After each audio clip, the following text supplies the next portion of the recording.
E para a nossa próxima exposição, convidamos a nossa parceira, Giovana Cunha Melo Gadia, mineira, aprendiz da doutrina espírita e voluntária do Fraternidade Sem Fronteiras. Nessas duas frentes, tem atuado na divulgação da mensagem através de palestras, encontros e partilhas virtuais e presenciais. Para esse instante, Giovana traz como tema a vontade, alavanca de transformação e evolução espiritual. Bem-vinda, Gi.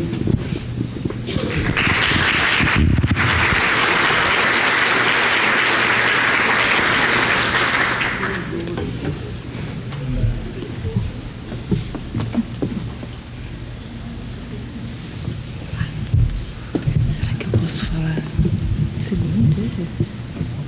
Nossa, acho que eu prefiro.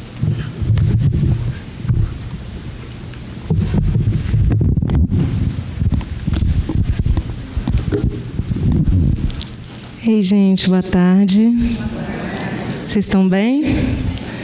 Como não, né? Depois de um momento desse, as palavras que a gente recebeu desse amigo querido, quanta reflexão. Falei que desde ontem, no momento que eu cheguei no Congelde, uma chicotada depois da outra, abençoadas chicotadas que nos trazem para onde a gente precisa estar. A Regina me apresentou, eu sou a Giovana, um prazer estar aqui com vocês. Ela só não disse o principal, eu sou a mãe da Isabela e da Daniela, e eu gosto sempre de dizer isso porque é a partir daí que tudo acontece, né? É uma alegria estar aqui com vocês, uma alegria a gente poder se encontrar de novo, a gente poder marcar o tempo, né? A gente poder se abraçar. Estava faltando, né? Estava faltando a chance da gente poder se encontrar, se olhar e estar junto novamente. E eu queria agradecer a coragem da equipe do GELD de levar uma ideia dessa adiante pós-pandemia. Queria agradecer ao Gustavo o convite e a coragem também de me colocar aqui em cima e dizer que é um presente poder estar aqui, porque eu acredito muito que todo palestrante, toda pessoa que tem a oportunidade de subir, de falar com as outras pessoas disponíveis para ouvir, é quem mais precisa do que vai ser dito. Então, Gu e todo mundo do GELD, muito obrigada por um momento que hoje eu vou poder falar em voz alta aquilo que eu ainda preciso aprender. Muito obrigada a vocês.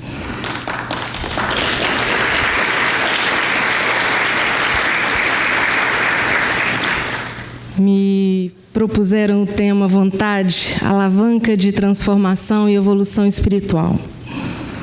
Vontade. Muitos amigos mais referendados do que eu já vieram aqui, trabalharam um pouco de vontade ontem e hoje com vocês.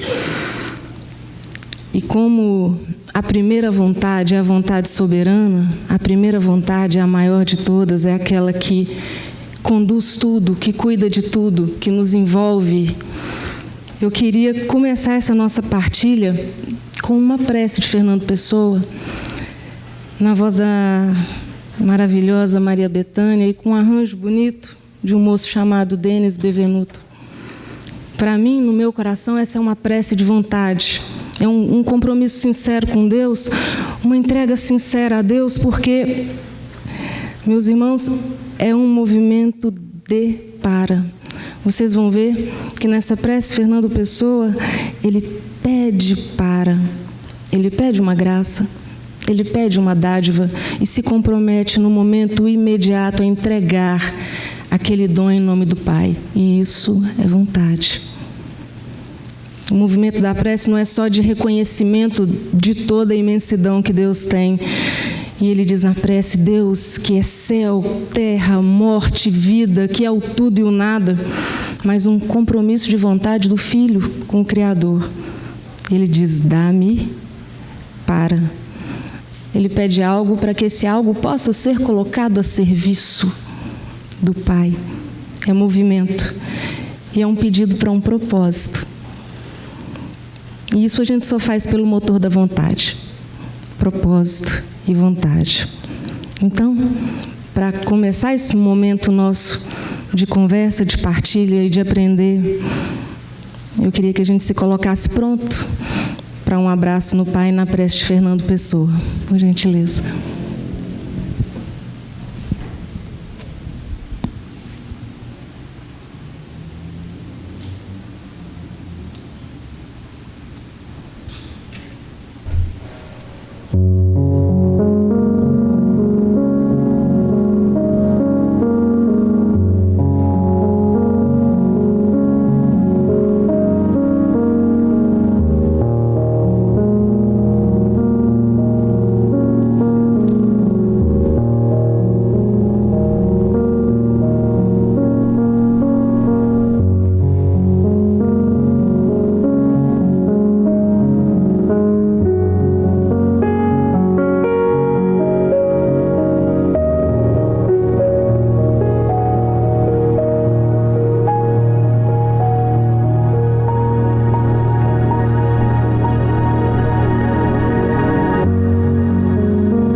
Seja digna da tua presença, meu corpo seja digno da terra, tua cama, minha alma possa aparecer diante de ti como um filho que volta ao lar. Torna-me grande como o sol, para que eu te possa adorar em mim. Torna-me puro como a lua, para que eu te possa rezar em mim, e torna-me claro como o dia, para que eu te possa ver sempre em mim. Senhor, protege-me e ampara-me. Dá-me que eu me sinta teu. Senhor, livra-me de mim.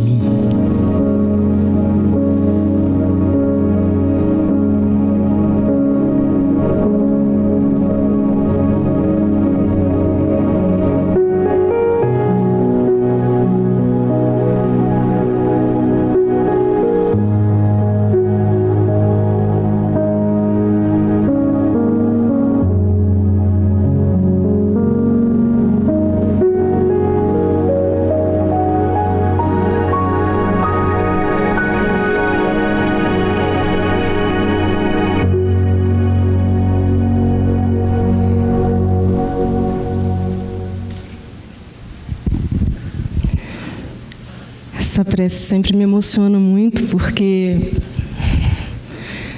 Fernando Pessoa, na voz doce e potente de Maria Bethânia, somos todos nós, né, meus irmãos? Porque essa prece traz exatamente o tamanho do que é Deus na nossa jornada. Dá-me alma para te servir, alma para te amar. Quando a gente pede isso, quando a gente pede tenha vista para te ver sempre no céu e na terra, ouvidos para te ouvir no vento e no mar, e mãos para trabalhar em seu nome, a gente faz um compromisso de vontade. Esse é um compromisso de vontade. E, ao mesmo tempo, a gente reconhece que tudo vem do Pai, que tudo está conectado ao Pai, que quando nos colocamos de forma consciente, disponíveis a essa conexão, somos parte individual e, ao mesmo tempo, complementar do todo. E pedir finalmente ao Pai: Senhor, livra-me de mim, é a intenção sincera de esvaziar-se, para que somente o que vier de Deus possa ter lugar e faça morada. Então, nessa vontade sincera da gente se esvaziar para que o Pai possa nos preencher de tudo o que seja necessário, na busca de cumprirmos o nosso compromisso de vontade, a gente segue. Eu gosto demais de uma expressão, eu tenho muitos amigos queridos evangélicos e tem uma expressão que eles usam que eu adoro, que é: Deus conhece o teu nome, Deus te chama pelo nome, você é um para Deus. Eu acho isso de uma doçura e de um tamanho. Nós somos um para Deus e nós somos um com Deus. É a vontade divina que desejou de todo o coração que a Giovana exista. Eu existo porque Deus desejou. Desde o princípio inteligente mais primitivo, até quando eu chegar no nosso limiar de perfeição, que é Jesus. Deus me conhece pelo nome. E Ele quis que eu existisse. E Ele quis que você existisse. E Ele quis que você existisse. E todos nós aqui, por vontade de Deus. Pode existir um amor maior que esse? Pode existir algo maior do que saber que um dia, por amor, me deixaram existir? E sobre isso, meus queridos irmãos, eu queria propor um exercício curtinho, só para a gente buscar pensar em imensidão, porque é muita ousadia da minha parte começar a falar de vontade, partindo da vontade suprema, da vontade divina, da vontade que comanda tudo que é Deus.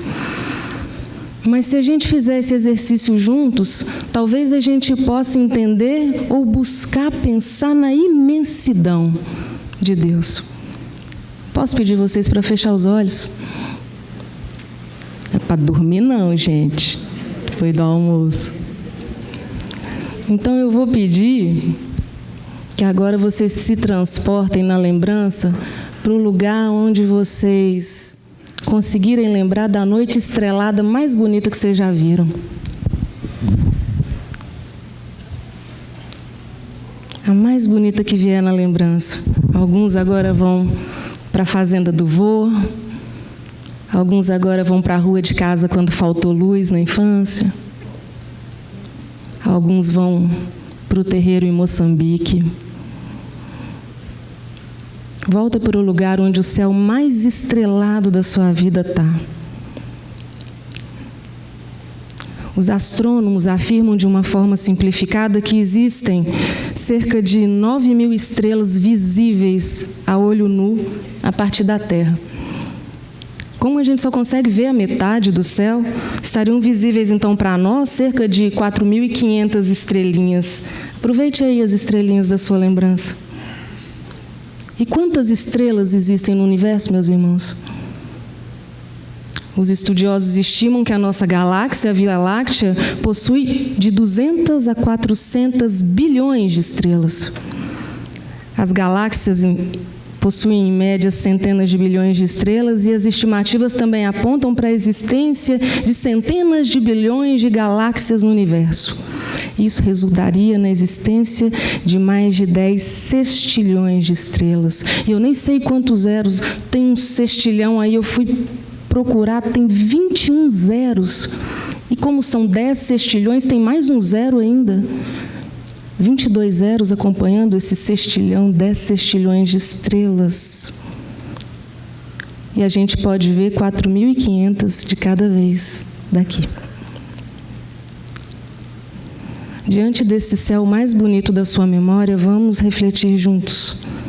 10 sextilhões de estrelas que simplesmente não podemos ver, a grande maioria que a gente nem conhece, só poderia ter algo muito maior que o nosso entendimento nesse cenário, meus amigos.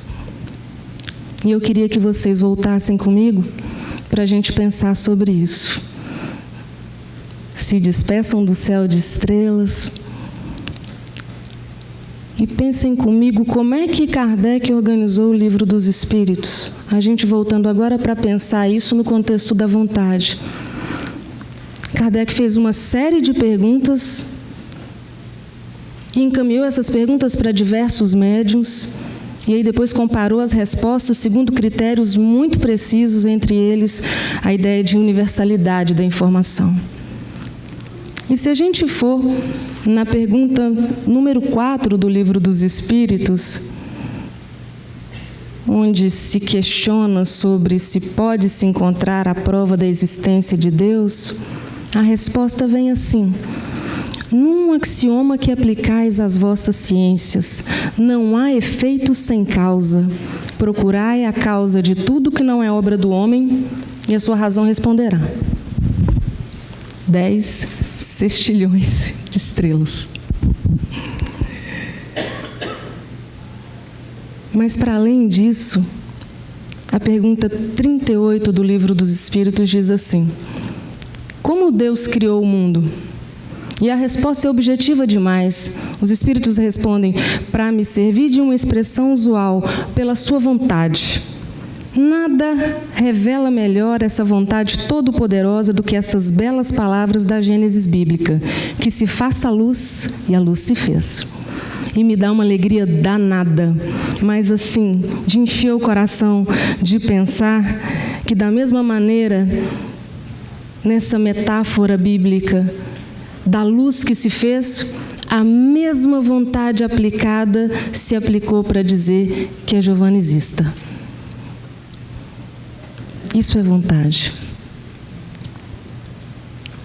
E a intenção aqui não é a gente ficar pensando na dimensão de Deus ou tentar entender a dimensão dessa vontade, porque é muito, muito, muito distante do universo da nossa compreensão. Mas partir disso para entender que Deus criou o mundo pela sua vontade. A Gênese, e aí já estou falando da Gênese kardeciana, de 1868, afirma que a doutrina espírita é o resultado do ensino coletivo e concorde dos espíritos. A ciência, na Gênese, é convidada a constituir, segundo as leis da natureza, o seu pensamento. Deus prova a sua grandeza e seu poder pela imutabilidade das suas leis e não pela derrogação delas. Para Deus, passado e futuro são presente. E sendo Deus a causa primeira de todas as coisas, a origem de tudo que existe, a base sobre qual repousa o edifício da criação, Ele é o ponto para ser considerado antes de tudo. E no contexto da Gênese, também se afirma que é pelos efeitos que se julga uma causa, mesmo quando ela se conserve oculta. Kardec afirma que nem sempre é preciso que se veja uma coisa para saber da sua existência. Então, esse é o primeiro ponto que a gente aborda. É pelos efeitos que se julga uma causa. E o segundo princípio que a gente aborda é que todo efeito inteligente tem que resultar de uma causa inteligente. A gente reconhece a ação dos homens pela transformação que acontece no ambiente. A gente reconhece a ação dos homens pela grosseria ou pela perfeição do trabalho. Quando a gente observa tudo que está à nossa volta, a harmonia de todas as coisas, o jeito como tudo funciona, percebemos que mesmo aquilo que é mais sofisticado, mesmo aquilo que é mais complexo, não ultrapassa o limite da inteligência humana. Mas tudo que os homens não podem produzir é produto de uma inteligência superior à humanidade. A não ser que a gente sustente que não há efeito sem causa. Ou que há efeito sem causa. E eu pergunto para vocês, lembrem lá do céu mais bonito que vocês já viram? E sabendo que nesse céu há 10 sextilhões de estrelas que a gente não viu, a este efeito gigantesco, qual poderia ser a causa irremediavelmente conectada? A Gênese afirma uma coisa muito interessante. A existência do relógio atesta a existência do relojoeiro. Isso é muito legal. A engenhosidade do mecanismo atesta a inteligência e o saber do seu fabricante. Mas quando você compra um relógio e ele lhe apresenta as horas precisas, você não diz que o relógio é inteligente. Inteligente é a força que o criou. Dá-se o mesmo com o mecanismo do universo, então. Deus não se mostra, mas se revela por suas obras. E é isso que a Gênese fala. Então, a gente entende que a vontade de Deus se manifesta através das suas obras maravilhosas, irreplicáveis e, para nós, muitas vezes, a grande maioria das vezes também, inexplicáveis.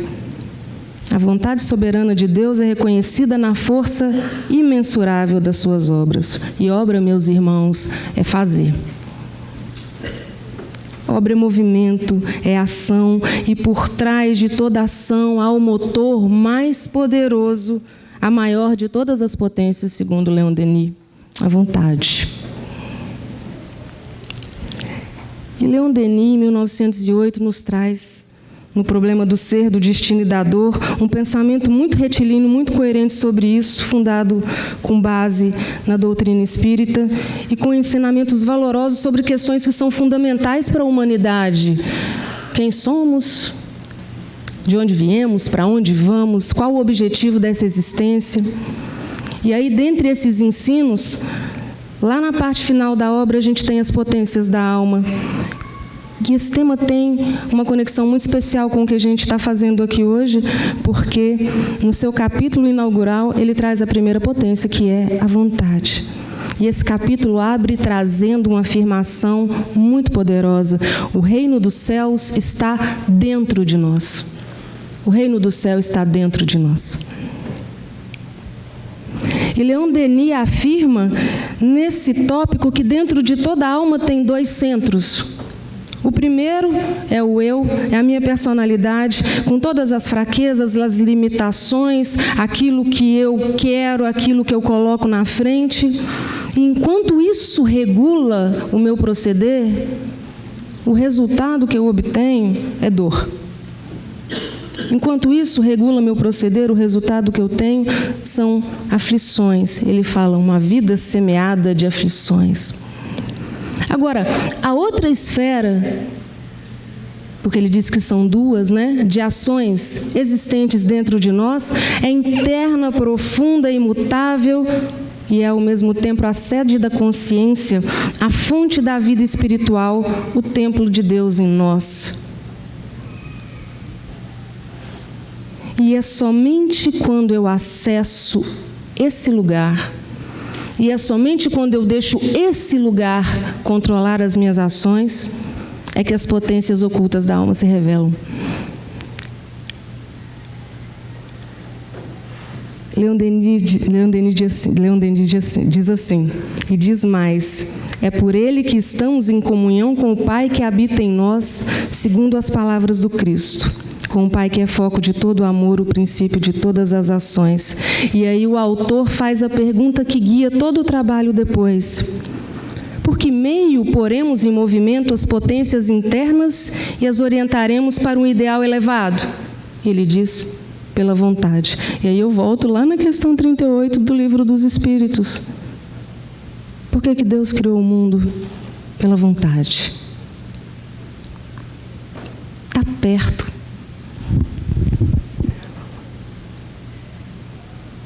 E Leon Denis diz que é pela vontade que dirigimos os nossos pensamentos para um alvo determinado. Mas ele alerta que a gente tem uma imensa dificuldade em fazer isso. Que a gente não consegue fazer isso com clareza porque a gente não controla o fluxo dos nossos pensamentos na maioria do tempo. E ele afirma que é preciso saber concentrar-se, pôr o pensamento em conexão com o pensamento divino. E aí a gente volta lá em Fernando Pessoa. Dá-me que eu me sinta teu. Senhor, livra-me de mim. Esvazia-me. Porque no momento em que eu consigo estabelecer a conexão com o sagrado que há em mim, eu tiro esse eu primeiro da personalidade, eu elevo e eu abro espaço para que a vontade divina se concretize através de mim. E aí eu erro menos. E aí eu sofro menos. Leon Denis alerta para a gente que é necessário vontade para estabelecer essa conexão. E afirma que a vontade é, sim, a maior de todas as potências, o motor da existência.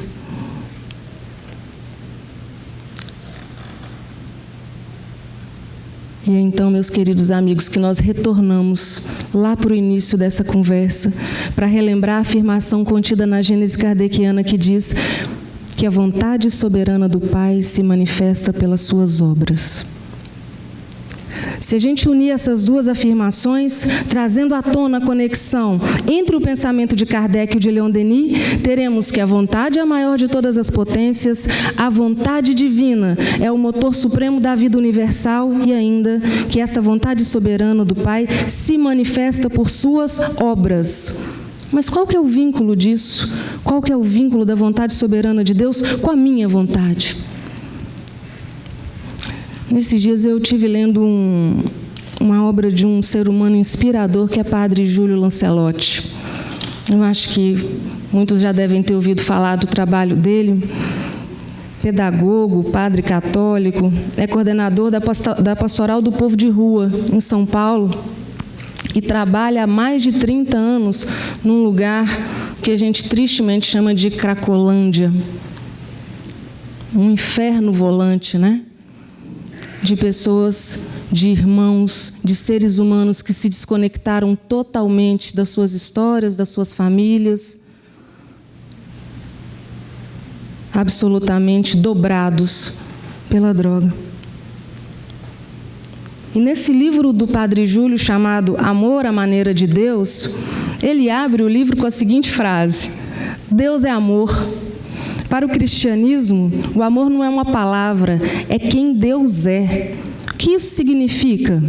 O evangelista João nos dá algumas pistas. Ele diz: nós amamos porque Deus nos amou primeiro. Isso quer dizer que Ele é o primeiro a amar. Ele já estava nos esperando para nos amar antes que nos dessemos conta disso. Se Ele é o primeiro, então não podemos pensar em amor segundo o nosso entendimento. O amor humano romântico é condicional, é meritocrático.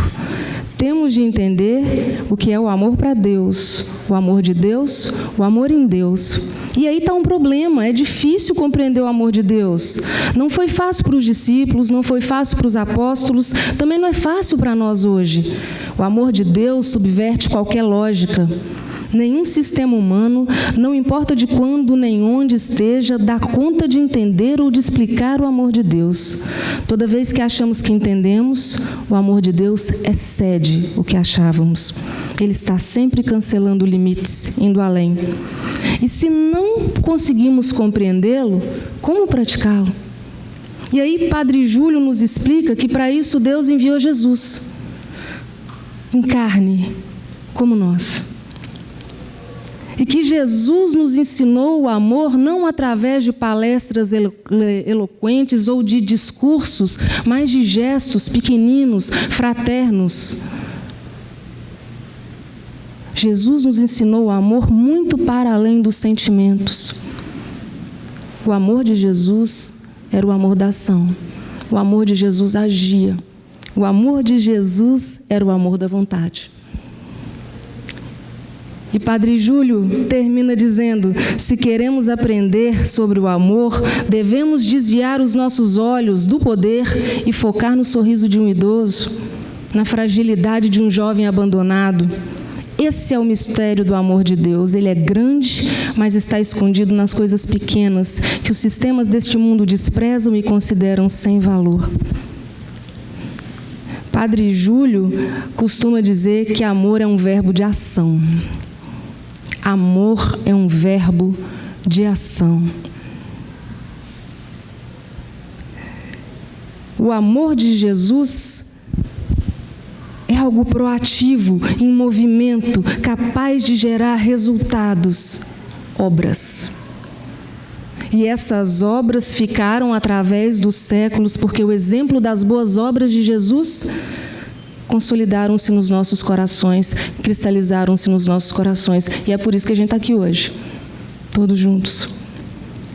Quando refletimos sobre essa construção, somos levados a compreender que o mecanismo de reconhecimento da vontade soberana de Deus também serve para o reconhecimento da vontade humana. Reconhece-se a vontade humana pelas suas obras.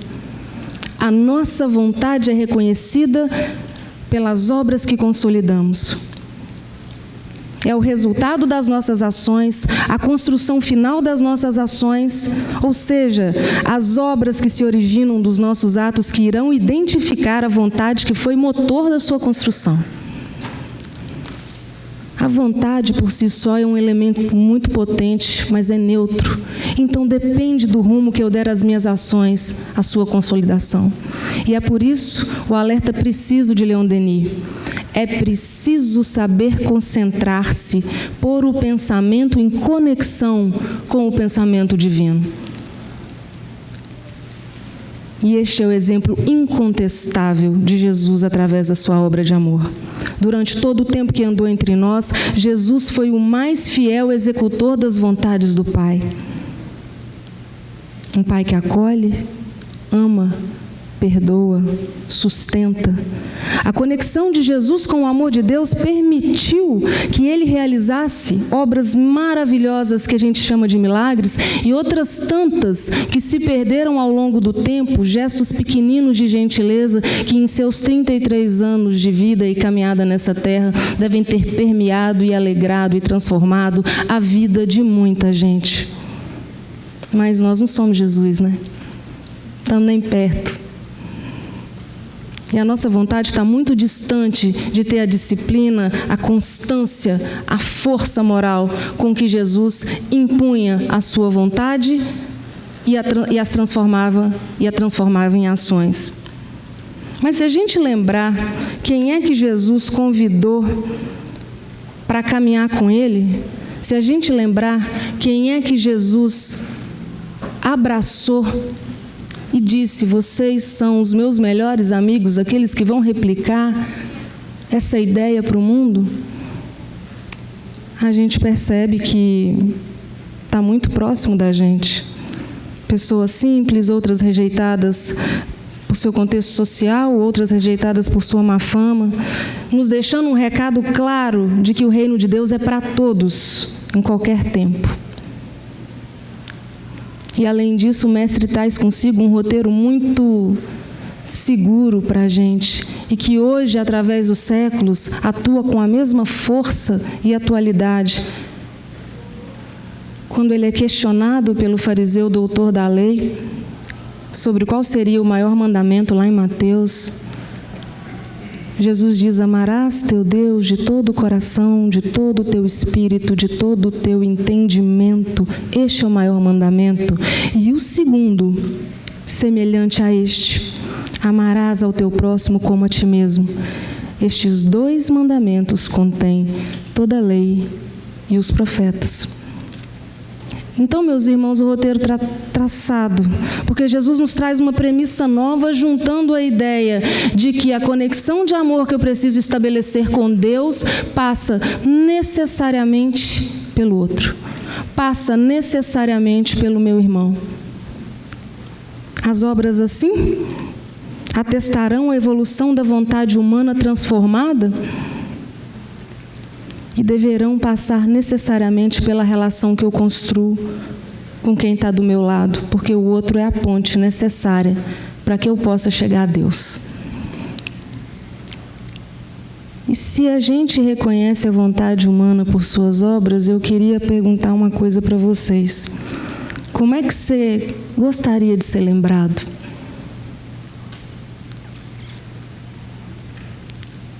Hoje a gente morreu às 7 horas da noite, agora mesmo, né? Mas a proposta não é nem sobre o que vai estar escrito na nossa lápide ou no nosso epitáfio. A proposta é, quando você sair de um ambiente, como é que você quer ser lembrado? Quando você deixar de conviver com um grupo com que você convive há muito tempo, como é que você quer ser lembrado?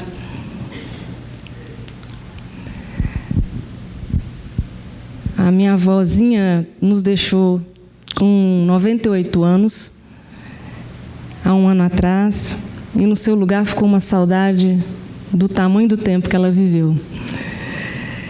E num tempo de vida tão longo, são muitas as maneiras com que a gente pode dizer que lembra das pessoas através daquilo que elas fizeram e que ficou construído em nós.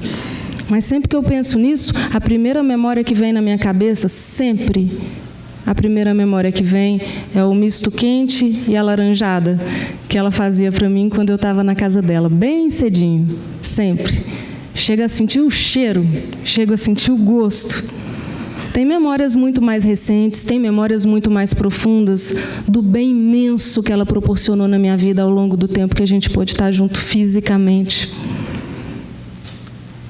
Mas essa é a primeira lembrança, porque é a lembrança do cuidado, é a lembrança da vontade de agradar, é a lembrança da vontade de que o outro estivesse feliz.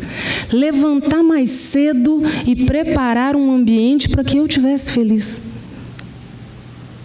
Com um lanche que ela sabia que eu gostava.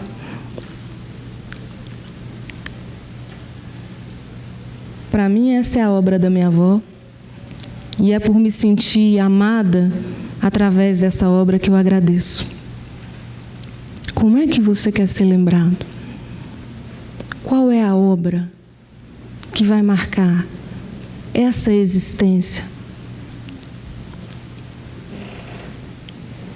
Ao refletirmos sobre a vontade como motor de evolução e transformação, talvez pensar em como a gente queira ser lembrado nos ajude a pensar no propósito da nossa vida. E sobre como qualquer coisa em que empreguemos energia com intenção sincera faz parte da construção da nossa obra e consolida o legado da nossa vontade. E por mais vezes que a gente almeje grandes passos e grandes coisas e grandes realizações, é na vida diária que Jesus espera que a gente coloque realmente em prática a premissa do amor e da vontade.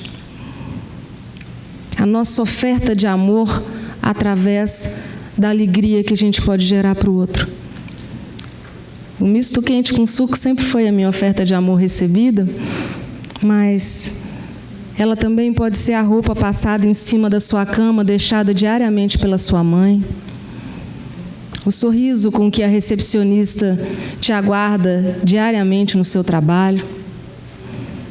O gesto de carinho e ouvir pacientemente aquele vizinho que geralmente não tem ninguém com quem conversar, que você faz. Amor é um verbo em ação, e ação exige vontade. Quanto mais nos colocamos alinhados à vontade divina, abertos a essa conexão que está sempre disponível para a gente o tempo todo, mais nos colocamos também como ferramentas na seara de Deus. Isso é muito interessante porque muitas vezes a gente tem a sensação ou tem a intenção de dizer assim, parece que Deus me abandonou, ou parece que Deus está tão longe de mim. E isso a gente faz porque a gente constrói essa ideia a partir do paradigma humano. Porque a gente diz assim, não, mas Deus está no meu coração. Na verdade, eu é que estou no coração de Deus. Deus é que me contém. Ele não está contido aqui na pequenez desse coração que nem sabe amar direito. Ele é que me contém inteiro, integral, com tudo que eu tenho de ruim, de bom, de luz, de sombra, de tudo. Eu estou contido em Deus. E quando a gente aceita essa premissa com consciência e coloca a vontade disponível a essa intenção, aí a gente vira instrumento do que Deus precisa fazer aqui, para a gente chegar naquele lugar que todo mundo almeja, que é um mundo regenerado, que é um mundo mais igual, que é um mundo em que a gente possa caminhar sem ver tanta tristeza. E sempre é tempo de alinhar a intenção, sempre é tempo de estabelecer a vontade em harmonia com o compasso criador. Por vezes a gente escuta até dentro do movimento espírita as pessoas falarem assim: nessa encarnação não dá mais não, isso aí eu vou resolver na próxima, nessa nem... Como se o fato da gente saber e crer na vida eterna nos desse o salvo-conduto para sermos desperdiçadores de tempo. Esse tempo aqui não volta, mesmo. Então, Leon Denis nos alerta: a vós todos que vos credes gastos pelos sofrimentos e decepções, pobres seres aflitos, corações que o vento áspero das provações secou, espíritos esmagados, dilacerados pela roda de ferro da adversidade, obrigada. Venho dizer-vos: não há alma que não possa renascer, fazendo brotar novas florescências. Basta-vos querer para sentirdes o despertar em vós de forças desconhecidas. Credes em vós, em vosso rejuvenescimento em novas vidas. Crede em vossos destinos imortais. Crede em Deus, sol dos sóis, foco imenso do qual brilha em vós uma centelha que se pode converter em chama ardente e generosa. E aí, para terminar, e para lembrar dessa lição que Leon Denis nos deixa, da vontade que pode ser renovada em qualquer tempo, agora, eu queria trazer uma leitura de um texto que eu gosto mais, de um livro que eu gosto mais, que é Fonte Viva. Texto 56, que se chama Renasce Agora. E ele diz assim: aquele que não nascer de novo não pode ver o reino de Deus. Lá em João, né? A própria natureza apresenta lições nesse particular. Sucedem-se os anos com matemática precisão, mas os dias são sempre novos. Dispondo assim de 365 ocasiões de aprendizado e retorno, anualmente, quantas oportunidades de renovação moral encontrará a criatura no abençoado período de uma existência? Conserva do passado o que for justo e bom, belo e nobre, mas não guardes do pretérito os detritos e as sombras, ainda mesmo quando mascarados de encantador revestimento. Faze por ti mesmo, nos domínios da tua iniciativa, pela aplicação da fraternidade real, o trabalho que a tua negligência atirará fatalmente sobre os ombros de teus benfeitores e amigos espirituais. Que, apesar da mensagem continuar, e eu vou até o final, nos últimos minutinhos que a gente tem, eu queria só repetir essa parte. Faze por ti mesmo, nos domínios da tua iniciativa, pela aplicação da fraternidade real, o trabalho que a tua negligência atirará fatalmente sobre os ombros dos teus benfeitores e amigos espirituais. Compromisso. Ninguém está aqui por acaso, nós não estamos aqui a passeio.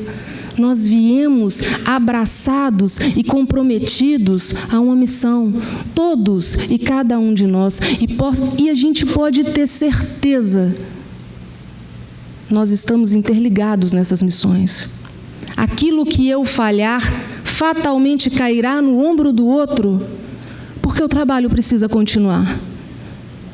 Aquilo em que eu negligenciar, fatalmente cairá na responsabilidade do outro e criará uma demanda que o outro não precisava viver, porque eu não abracei o compromisso da maneira como eu me comprometi.